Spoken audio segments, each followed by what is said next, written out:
On this remote episode of the Cleveland Real Estate Investor Podcast, Mike Reilly and Mike Ferrante discuss new developments with the coronavirus, impacts of the virus on the real estate market, and general thoughts on the government's response and citizens' response. Stay tuned. All right, hi everybody.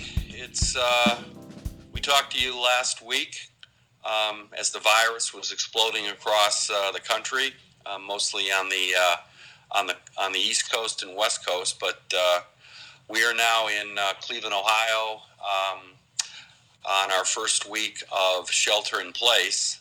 So we're experimenting with a lot of different ways to communicate, and this podcast right now is being done remotely from my office, from Amari's apartment, and from Mike Ferrante's basement shelter. Right.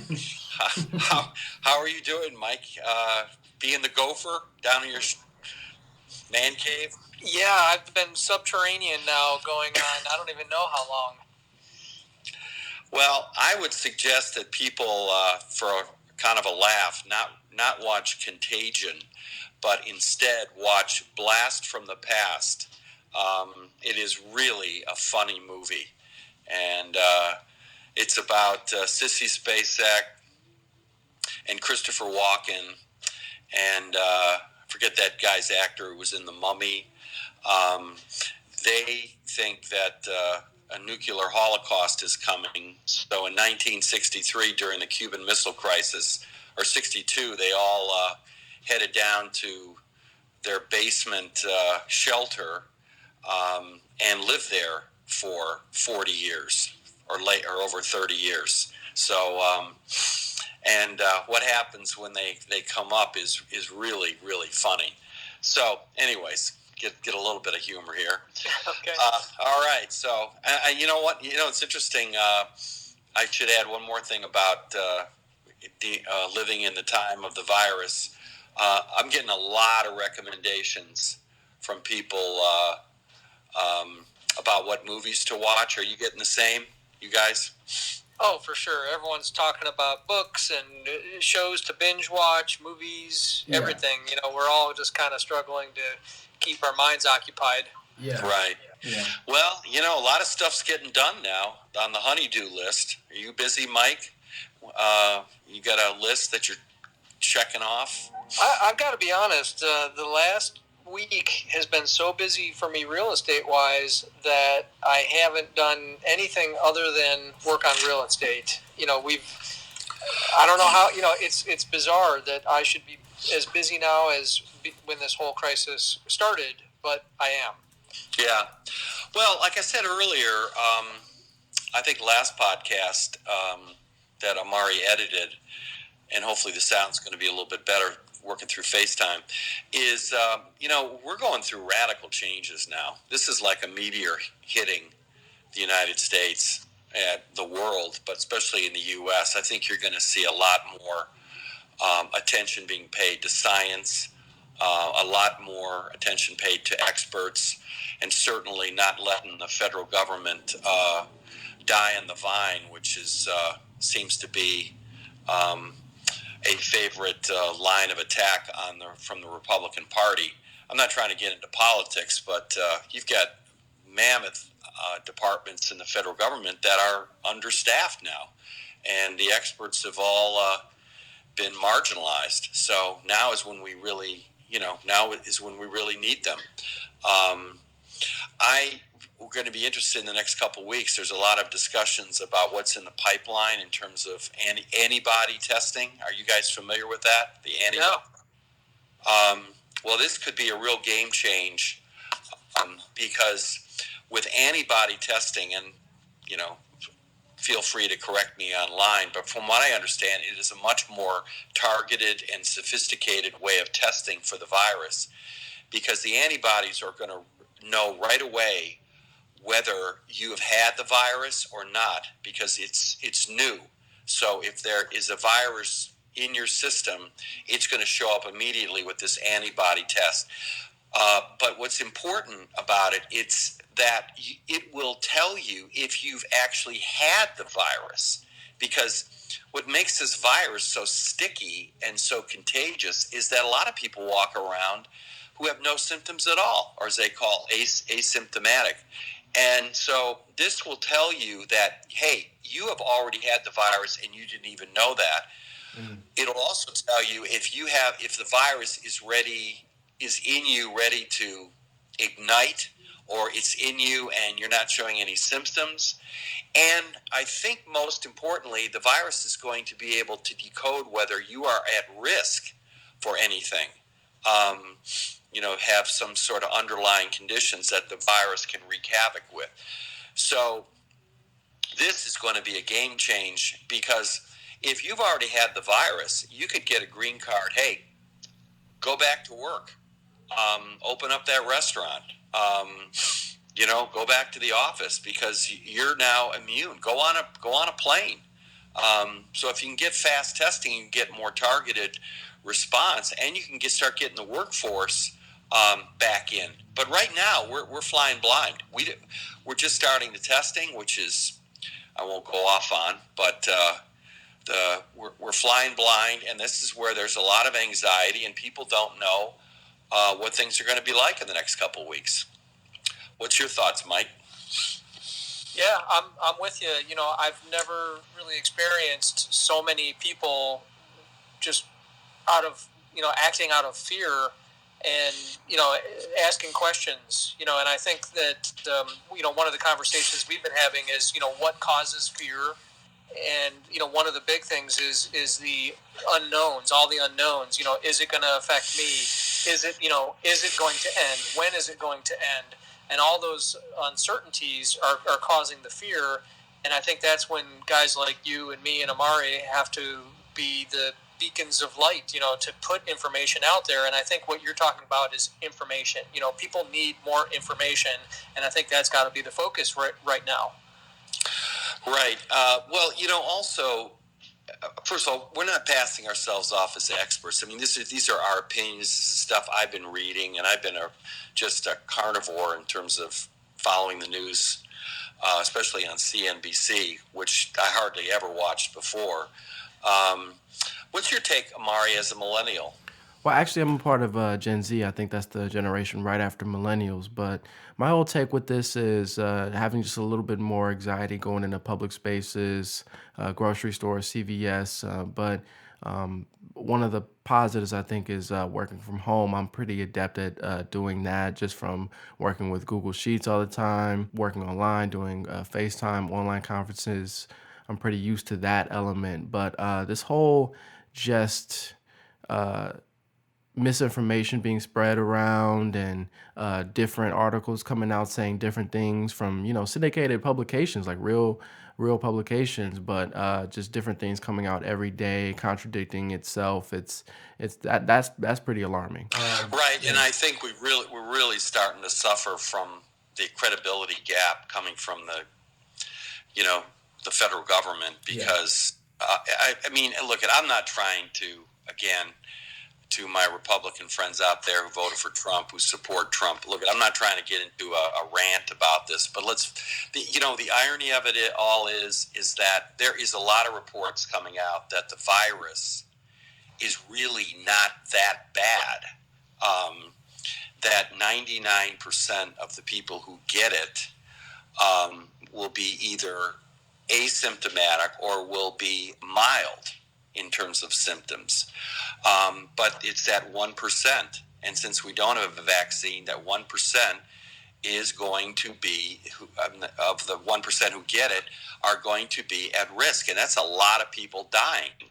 But there's studies coming out. The Wall Street Journal did a column by two epidemiologists in Stanford who are saying that the fatality rate is a lot less than what people are assuming, because there's a lot of people walking around who have already had it, and we don't know that.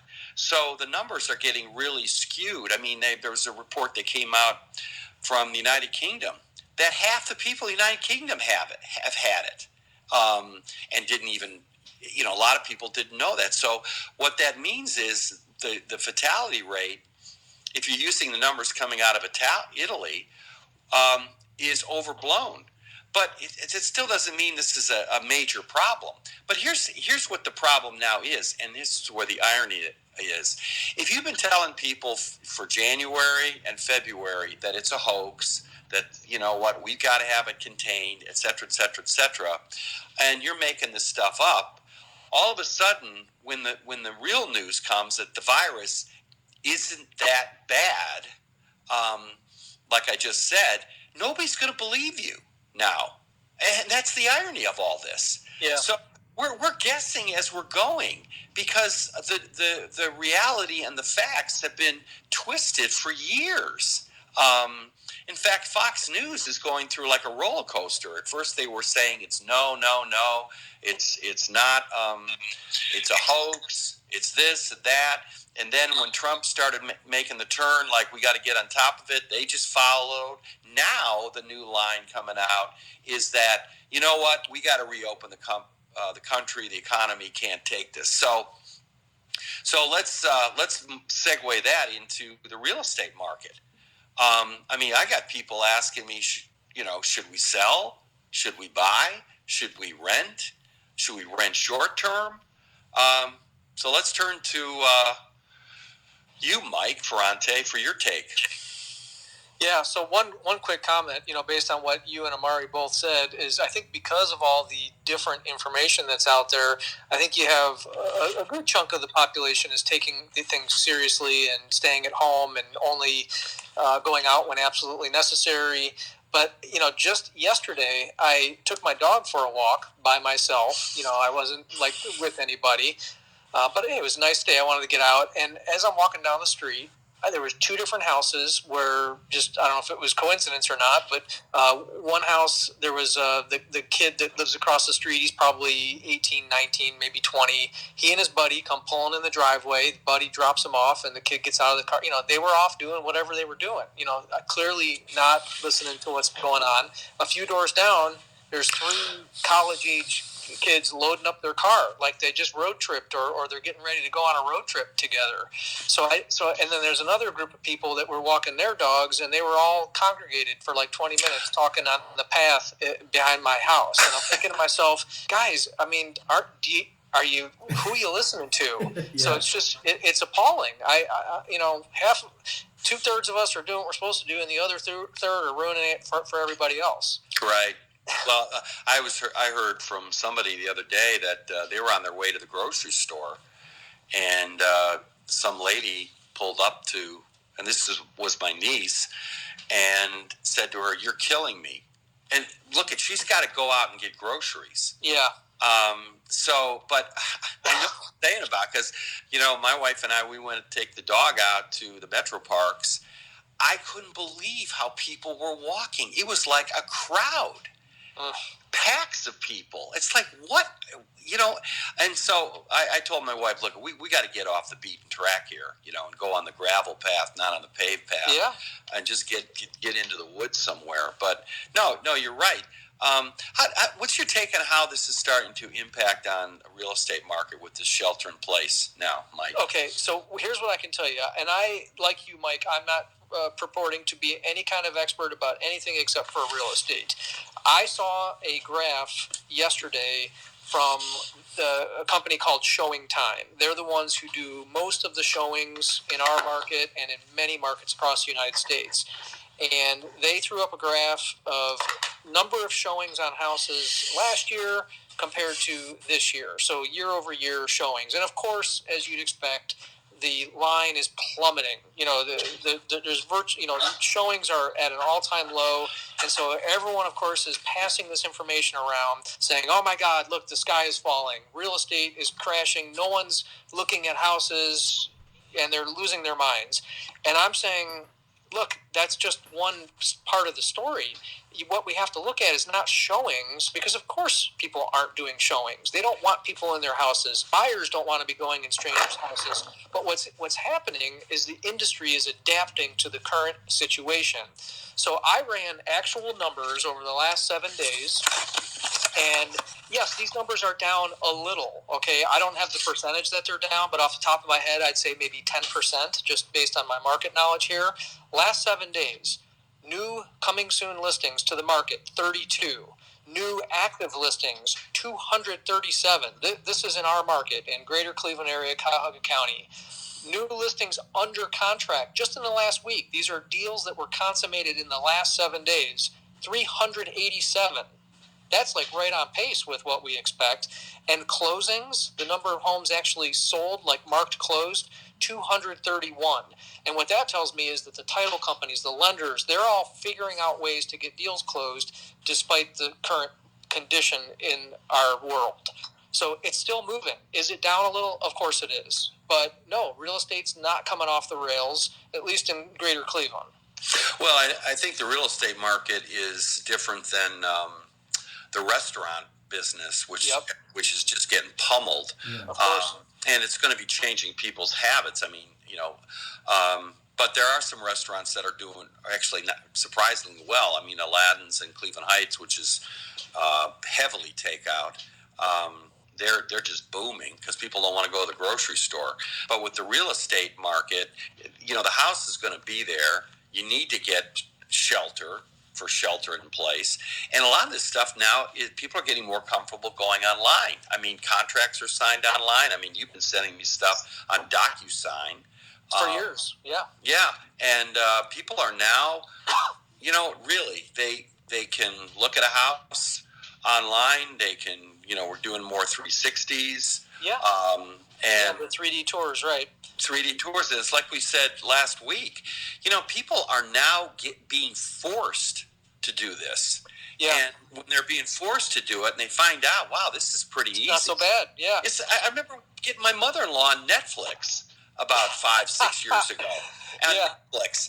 And she was like, oh, there he goes again, my son-in-law. He's Mr. Computer here. I don't know. I kind of like going to the library and getting my DVDs or VHS tapes, and what's this Netflix? Okay, well, whatever. I'll indulge you. Well, now she's addicted.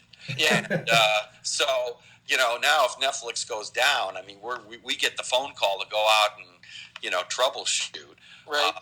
But it's a lifesaver for her right now. So, Mike, let me tell you a story. So you're talking about the new way of doing things.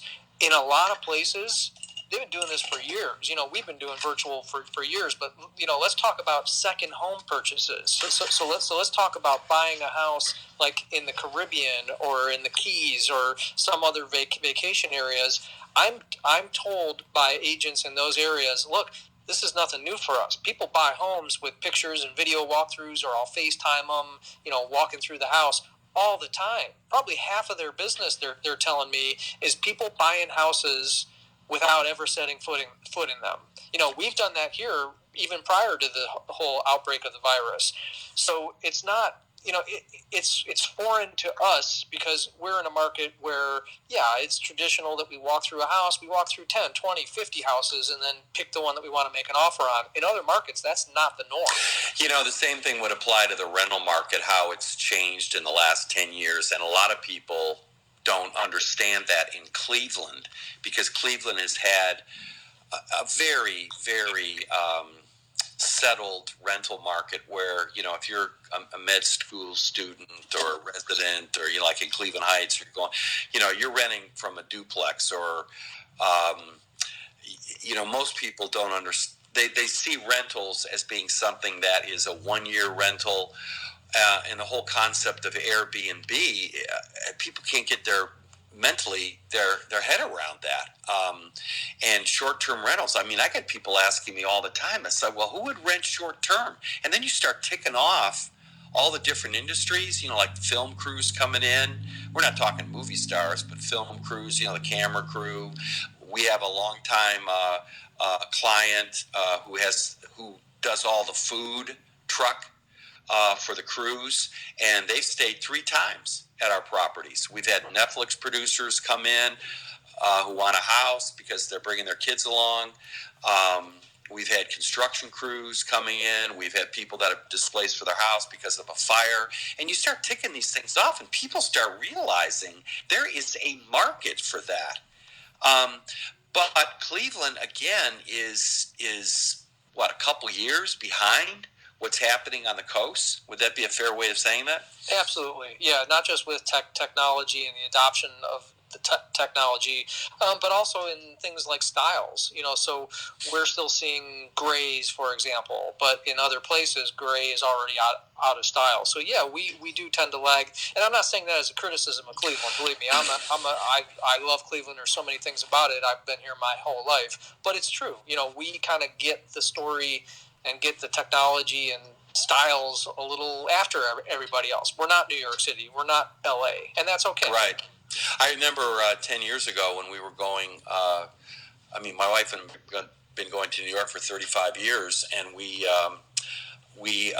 our kids were younger, and we got this kind of funky rental in New York, in a good area, and we visited friends who lived on Central Park West, on the Upper West Side, and they referred to takeout as take-in.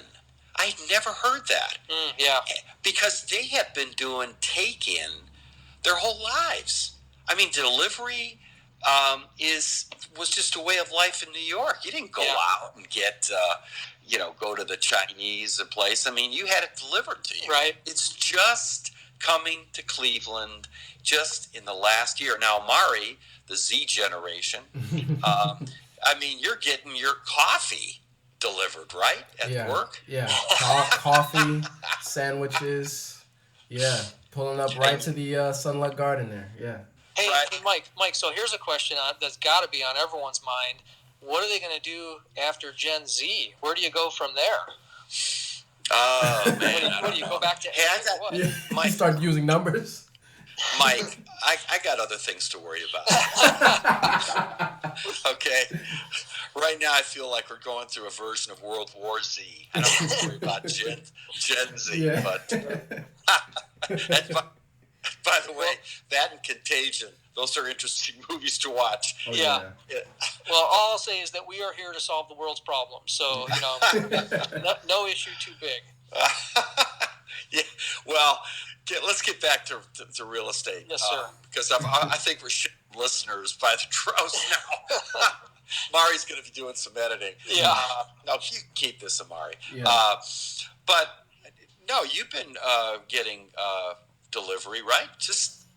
Oh yeah. Well, my wife and my daughter, they're early adopters. Yeah. So Amazon. My wife signed up for Prime as soon as it was available.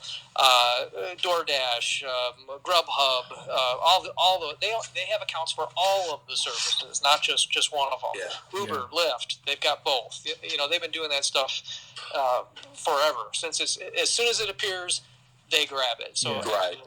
Well, and you can see why Amazon bought Whole Foods. My God, their platform merged.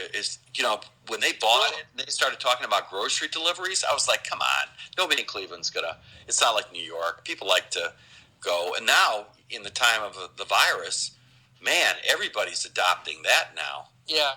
Yeah. I honestly, I was using it even before because I don't drive. Right.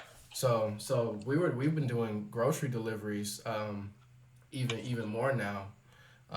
But yeah. Well, in terms of this Generation Z, you, Amari, and then we got Dante, and I don't know how many other Generation Z people I've talked to. They don't own cars. Yeah. It's like, what do I need a car for? I'll just Uber. I'll do this. And so you gotta look at the demographics of what's coming down the road in the next 10 years as January Z starts maturing.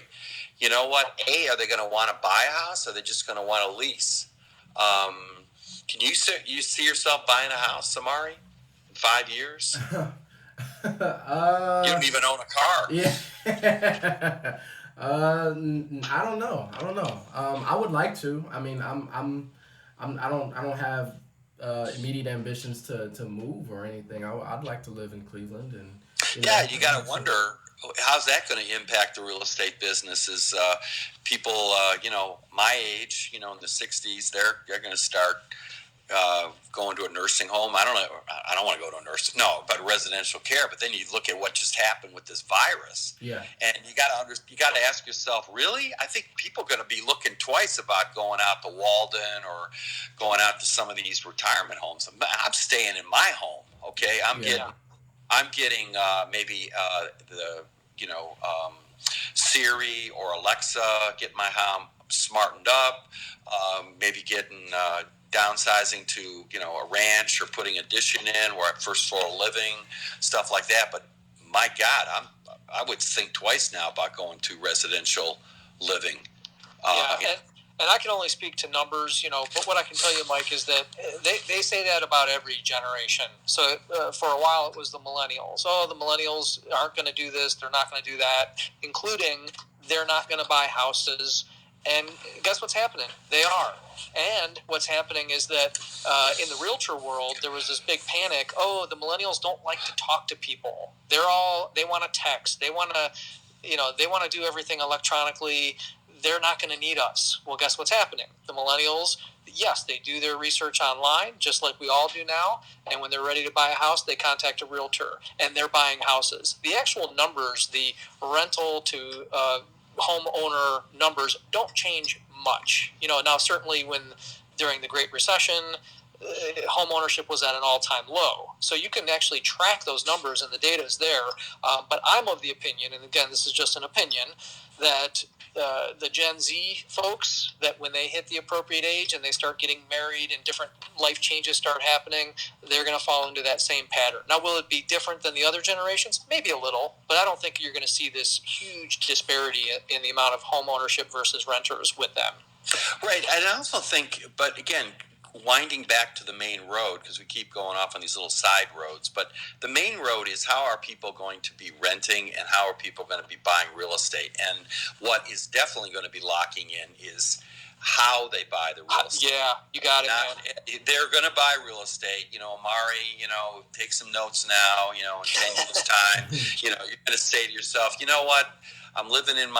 You're living in your first apartment, but after a while, you get a little tired of having to share, share a house with somebody who's that person on the already, okay, and the neighborhood and who my neighbors are, and then you start thinking to myself, you know what? For what I'm paying now for rent, I can own a house for less. But you still got to, maintain it and all that. But if you can figure that out, then, ownership now becomes more appealing. Okay, so let's kind of wrap this up.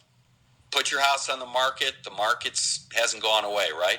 It hasn't gone away. Sure, it's going to slow down. The call I'm getting right now is, hey, how's the market? And should I buy? Should I sell? And the answer is pretty simple. It's, well, what's best for you? So if you're talking to me about right now, I'm going to ask you a question back and say, what's best for you? Do you need to sell right now? Because it's not the most convenient time to buy or sell, without a doubt. But those that need or want to buy or sell right now, absolutely. It's happening. Don't sweat it. And as I said in one of my posts yesterday, don't panic. There's no reason to panic. Okay, what's the word on the street on the real estate market? Because you did a webinar yesterday that was based in New York City. Right. And what's the word on the street about, let's say, the spring market? Obviously, the spring market should be starting right now, but it ain't happening because of the lockdown. But is the spring market getting? Do people feel like the spring market will now be in late May, June? You hit the nail on the head. And actually, Mike, I've been quoting you. So remember the other day we talked and you said that the real estate market is not like the restaurants, the hotels, the airlines. They can't go back in time or double up. They can't sell twice as many plane tickets or twice as many hotel rooms. But what is going to happen is a lot of those buyers and sellers will re-enter the market, and yes, we're just going to have a delayed ramp up to the peak selling season. I heard on that webinar you talked about, there were hundreds and hundreds of agents from all over the country on that, and what they were saying was, look, this is like an accident on the freeway. Right now, the traffic is very slow. People are creeping up a little at a time. But as soon as they clear the accident, traffic's going to be flowing again. So those cars are all still going to get where they got to go, but it's just going to happen a little later. Okay, but that begs the question, like the virus is hitting different areas. There's more impact like in California. New York City. New York City, but then you get like Florida. My God, Florida is just getting pummeled because they were way too casual. They had the spring breakers came down, and all they did was congregate and amp up the virus. And you mix that with all the seniors that are retired down there, yeah. Retirement compounds. That is just a time bomb waiting to go off. In fact, it's already starting. I mean, cases are exploding in that area. Same thing happened with New Orleans. I mean, think about it. They had Mardi Gras. You had people walking around wow. in New Orleans at the height of Mardi Gras, and now it's become a hot spot along with parts of Florida. So in your webinar, realtors got to be looking at, is it here now? Is it coming? I mean, what that is going to be impacting them about when their spring market is going to be. Did they talk about that? No, no one really talked about the timing because, I don't think any of us really know what the time frame is going to be, for example, for us to be allowed to get out of our houses, for the, what do they call it, shelter at home to be lifted, for example. So I think it's all kind of contingent on when things from the virus calm down and when things go back to some state of normalcy. And no one can really say that. Well, all right, let me clarify my question, because what I meant was not for Cleveland, because I think we already know that based on reports you're hearing from China, based on other, like even Italy, things are starting to flatten out. There seems to be a 2-month time frame for this virus. Now, how impactful it gets is going to be based on how the country responds, like South Korea. I mean, they have their act together. I mean, they were running tests from day one. Taiwan, they've seen this happen before. I mean, they had tests just sitting in the warehouse where they could control the spike and the spread. But, then again, you get different pockets in the United States where, they're super casual and maybe they can get away with it. I mean, if you're out in Idaho or Wyoming, where it's not, you don't have these urban clusters, then maybe the virus doesn't even get out there. Sure. But then, because there's social distancing, whether you like it or not, right. And that's the way they like it out there. So to them, this is just, maybe it is a hoax or overblown. But you get into New Orleans, you get into Florida, you get, of course, in New York City, we're getting Cuyahoga County and down in Columbus, more kind of urban centers. It's definitely spiking. So the spring market, I mean, who knows how this virus is going to play out across the country, depending on travel, international travel, and urban clusters. So that's going to impact the real estate in different ways, in different markets. No doubt. And it's going to be it's going to be very hyper-local. How much it affects the market and the timing of the effects, you're absolutely right. I think here in Cleveland, we're probably going to be somewhere in the middle. So we're not New York City, but we're also not Wyoming. But frankly, I don't know. Maybe it's not that I'm not taking it seriously, because believe me, I am. I'm stuck at home. I'm barely leaving the house. I told you I walked out with the dog for 20 minutes yesterday just to get some fresh air. But I don't think that overall the real estate market's going to take a hit here. I mean, it's going to take a small hit. We're going to sell fewer homes this year. There's going to be some people who lose their jobs, go bankrupt, whatever. But I think overall, you're going to see it pick up. I can't tell you exactly when, but I'm with you with the 2-month thing. And by the end of the year, we're going to look at it. We're going to say, oh, okay, all told, this wasn't the end of the world for the Cleveland real estate market. Right. And we've got to bank on also the power of the U.S. Entrepreneurial economy, as opposed to other countries They're talking. I mean, Cuomo's done a great job, and Mike DeWine, fabulous job. I mean, yeah, I agree. The governors are on the front lines, and whether they're Republican governors or Democrat, they've done a phenomenal job.